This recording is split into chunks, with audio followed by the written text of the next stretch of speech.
Sir hello hello Amit sir. Hi sir कैसे we start with senior सो क्या आप कहना चाहेंगे यकीन 2 के लिए? कहना क्या यार, करके दिखाएंगे ना सर हर साल ही आप हर साल करते हैं, इस साल भी करके दिखाएंगे, ठीक है। और ज्यादा बात नहीं करूंगा मैं, क्योंकि सब लोगों ने बात कर लिया है यकीन 2.0 के इस साल के बैच के बारे में, तो उसके ऊपर ज्यादा बात नहीं करेंगे। आगे क्या कर सकते हैं और बेटर क्या कर सकते हैं और इंप्रूवमेंट क्या कर सकते हैं, और ये जो हिस्ट्री है जिसको हम रिपीट करते आ रहे हैं, रिपीट करते रहेंगे, ठीक है। चाहे जिसको जितना भी जोर लगाना हो वो लगा सकते हैं, तो ये चीजें चलती रहेंगी यार, ठीक है। बट यकीन 2.0 इज अब बैच ही ना अपने आप में वो लेगेसी बन चुका है जिसको अनपैरेलल है, ठीक है।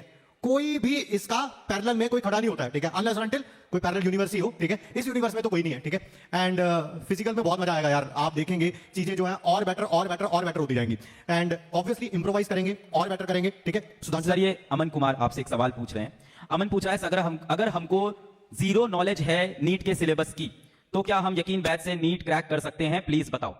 अगर आपको जीरो नॉलेज है, मैं अपनी नहीं, मैं इनकी भी और बाकी भी जितने टीचर्स हैं ना, उन सबकी गारंटी ले लेता हूं, वारंटी भी नहीं गारंटी ले लेता हूं कि वो स्टार्ट तो जीरो से ही करेंगे, ठीक है। But here comes your part is what? Consistency.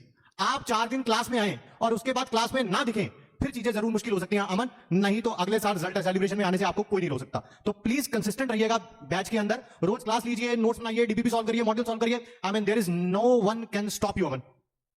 Sudhanshu sir. Sir सबसे पहले तो बच्चों से मैं बोलना चाहूंगा कि यार जो टीम यहाँ पर दिख रही है, ठीक है, मार्केट में जो भी माहौल हो जैसा भी हो, लेकिन सच बता रहा हूँ, इस इंसान ने जो टीम बना के दी आपको बच्चों ना, मार्केट में जहां भी अगले साल तो छोड़ो, नेक्स्ट 4 इयर्स तक ये बैच ऐसा शानदार पढ़ा के जाएगा ना कि क्वेश्चन यही जाएगा, ठीक है। तो भैया मतलब ठीक है सर, चल रहा है, 5 साल की लेगेसी है, और मैं बहुत प्राउडली बोल सकता हूँ कि मेरा 4th इस साल ये यकीन 2.0 होगा।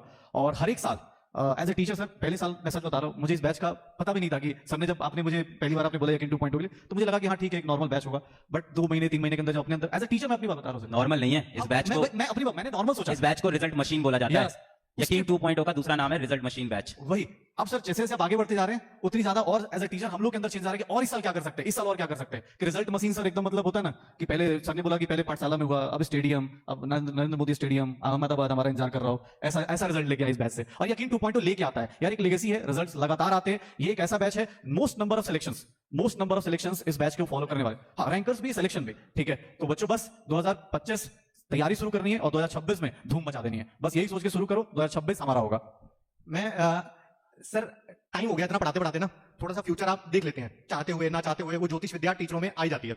मैं अभी बता देता हूं 3 महीने बाद बैच में क्या होगा, and it is with everyone, not with me, not with him, मतलब सबके साथ क्या होगा। पेपर कुछ ऐसा है कि सारे ना टीचर्स लेवल अप करेंगे, ठीक है। ये मेरे से साथ हुआ है पहले यकीन में, मैं इस कारण जानता हूं। क्या हम आए थे, टॉप रैंकर बैचेस पढ़ाते थे सर। जब टॉप रैंकर बैचेस पढ़ाए जाते हैं ना, ऑफलाइन की अगर मैं बात कर रहा हूं, तब वो नीट और जेई एडवांस में डिफरेंस होता है, बट बहुत ज्यादा डिफरेंस नहीं होता है। डिफरेंस होता है, नीट है, जेई एडवांस, बट फिर भी थ्योरी में क्वेश्चंस का कुछ लेवल टच करने का डिफरेंस नहीं होता है, ठीक है। तो मैं यकीन 1.0 था मेरे पास पहले साल, तो मैं तो उसी हिसाब से पढ़ा रहा था। थोड़ा आप ये भी कह सकते हैं समझ कम थी कि यार वो ऑफलाइन था ये ऑनलाइन था।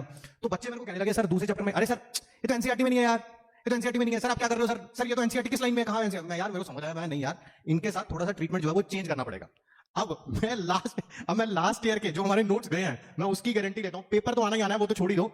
लास्ट ईयर भी बैच के अंदर मैंने जेई एडवांस के पीवाईक्यू कराए हैं, बट उनके ऊपर से नाम मिटा दिया कि जेई एडवांस का पीवाईक्यू है, बिना बताए। ताकि मुझे पता था क्यों, आप एक्सपीरियंस से सीखते हैं, आपको पता चल गया कि यार ये टॉपिक कराना है बट उसका नाम नहीं लिखवाना है। आपको क्वेश्चन के अंदर वो सब कुछ करा देना है जैसा भी होना है, ठीक है। बट आपने नाम हटा दिया तो वो बच्चा करता है तो उसको लगता है हाँ नीट का ही पढ़ रहा हूं यार मैं, ठीक है। तो ऑलरेडी लेवल अप हम कर चुके हैं, और इंप्रूवमेंट भी होगी, ऐसा नहीं है कि because constant is the only change in the world, ठीक है। तो चीजें चेंज होती रहेंगी और बेटर करते रहेंगे हम एज ए टीम। और सुधांशु सर और मैं अभी प्लान भी कर रहे थे कि चीजें और कैसे करी जा सकती है। बाकी बैच के अंदर एक और जोरदार धमाका करेंगे। मैं जिस दिन हमारी बैच के अंदर पहली क्लास होगी, मैं उस दिन कुछ धमाका करूंगा, and I will send you the message कि वो क्या होगा, and I can assure you nobody has done it before. Sir आपको भेजने की जरूरत नहीं पड़ेगी, मुझे दिख ही जाएगा धमाका। तो नहीं, यकीन में धमाका और मुझे सुनाई ना पड़े। नहीं वो मैं आपको एक दिन पहले बता दूंगा। अच्छा सर क्या करने वाले हो? सर कुछ ऐसा करेंगे, मेरे को लग रहा है एक अकाउंटेबिलिटी होती है।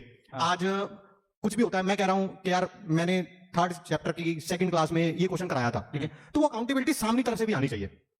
दोनों तरफ से जब गेम चलेगी ना, रिजल्ट तभी आता है। आप अकेले बैटिंग नहीं कर सकते, बॉलिंग नहीं कर सकते, ठीक है। इट टेक्स 2, आपको बैटिंग भी अच्छी करनी पड़ेगी, बॉलिंग भी अच्छी करनी पड़ेगी, तभी टीम जाके जीतती है, ठीक है। तो वो एक अकाउंटेबिलिटी का फीचर है जो मैंने बना लिया है ऑलरेडी, बहुत सारा रिसर्च करके टीम पे। But I will tell you in the batch, in the 2nd class, and वो बैच में ही होगा। ठीक है सर, देखते हैं क्या एक्सपेरिमेंट होने वाला है बैच के अंदर।